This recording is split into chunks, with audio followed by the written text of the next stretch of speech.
Hey all, here OS Reviews. For the past few months, I've become increasingly aware of the fact that Xiaomi has ambitions in more than producing smartphones.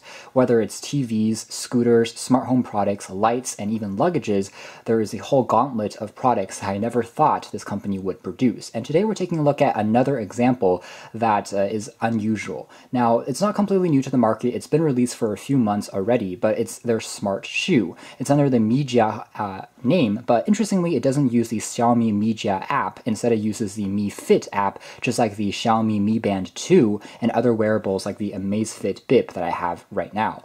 So if we take a quick look at the packaging here, it's pretty simple. Now, the biggest question obviously is why you would want to buy one of these. Basically, the shoes have a smart sensor inside that can track number of steps, number of calories burned, so on and so forth. So it seems very similar to what a fitness tracker can do. The benefit, of course, is you no longer have to wear a fitness tracker if you don't like to have something on your wrist, or you can also wear a traditional watch, which might look more professional to certain customers. Still, despite these benefits, I don't think this would have been very popular if Xiaomi had priced it very expensively. Luckily, just like most of their products, it's quite affordable. It retails for about $55, and you are getting, again, both regular shoes, which are great for running, for exercise, in addition to having some smart features, which uses Bluetooth to sync with an iOS or Android-based device. Inside, we have just these shoes on top. It comes in two colors. This is the lighter shade, which is silver. It also comes in a black color. We'll take a closer look at these shoes in a second. And there's also what looks like a quick start guide slash warranty card, which is printed in exclusively Chinese.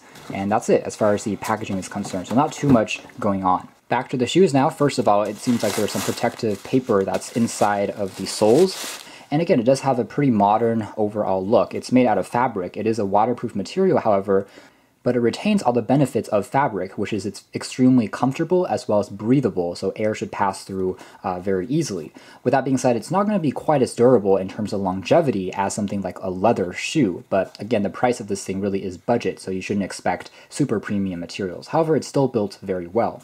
On the back here, or on the soles, you can see we have some Xiaomi Mijia logos very discreetly plated onto the plastic.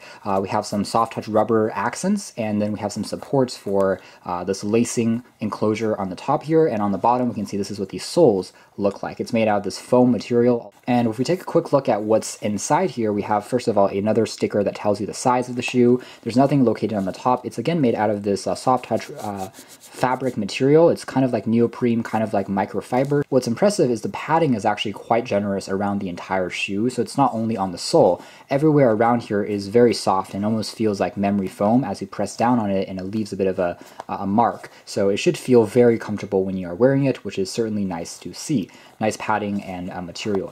Under here we do have a removable sole, as you can see here, that has an interesting orange accent, which is again Xiaomi's color. And if we look very closely, this is also where we have a groove or a cutout for the smart sensor. Right now, on the left shoe, it's actually not inserted because you only need one smart sensor for it to track your steps. So I placed it onto the right shoe, but I can remove this if I wanted to, and there's just a foam padding.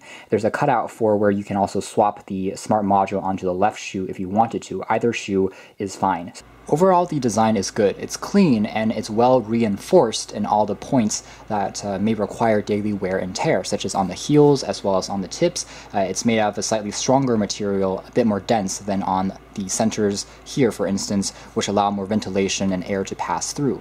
It's not the most, distinctive looking. It's definitely more of a conservative look. It does have a fairly current and modern look of using fabrics, which is definitely in. And as a quick size comparison, here's another shoe also using and made out of fabrics. The difference, of course, is Xiaomi's is more meant for athletics, so it has a more durable sole design and a bit more of plastic injected onto the fabric materials that should make it stand up to wear and tear a little bit more easily than something like this, which is more meant for casual use. Taking a closer look at the app, again, is Xiaomi's Mi Fit app, which is free for both iOS and Android. You do need to allow location services for it to work, however.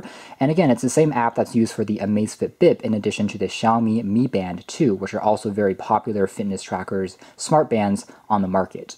The downside of Xiaomi's Mi Fit app, however, is you can only bind a limited number of devices onto one profile. So I've already created a Xiaomi account, of course, because I've seen many of their past products.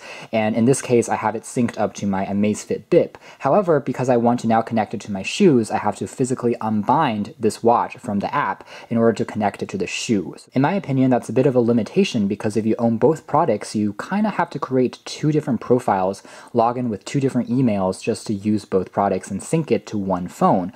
And when you're ready, you can tap to add a device, and from here I would select Smart Shoes. I'm going to tap on OK, and it's going to list a few different versions that they have produced, but basically all of these are more or less the same. In fact, they use the exact same sensor on board, so not really sure why they have, again, differentiated them just because they have different colors on the outside, but I'm just going to select Mi Smart Shoes. Once you are paired, the process of syncing data is very quick and convenient, just like on the Amazfit bip that I have over here.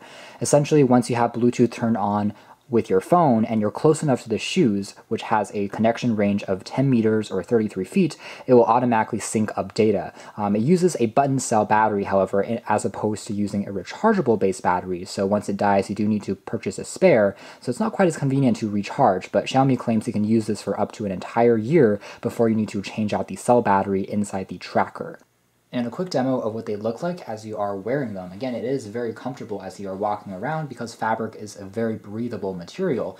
And even if you kind of run or jog and move around with these, they still feel, again, very comfortable. Actual day-to-day use. Now there is actually a slight heel to them, as you can see here. It's actually a little bit higher than what I would normally wear because I tend to wear flat-soled shoes, but I guess this is a bit more in line with most other athletic shoes and sports shoes that you would see. So it adds about half an inch to 1 inch in terms of height. So although I really like these, I still have my reservations when it comes to smart shoes as a concept. Yes, potentially you can give more detailed data about the steps as well as, let's say, pressure on each sole that you're applying, whether your posture is correct or not, and that could be quite useful for more professional athletes. But I think for the general consumer, you actually might get more utility out of a regular smartwatch because it's more than just going to tell you number of steps you've walked, calories burned, basic stuff like that. It can also tell your time. It can also tell notifications. And I think that having something like a cheaper smartwatch, again, which has pretty similar overall accuracy to smart shoes. With that being said, as far as shoes are concerned, the Xiaomi Smart Shoes are already very inexpensive, coming in at around $55. They are comfortable to wear, and again, you do have that extra feature built in, which could be kind of useful and cool if you are just considering shoes in the first place.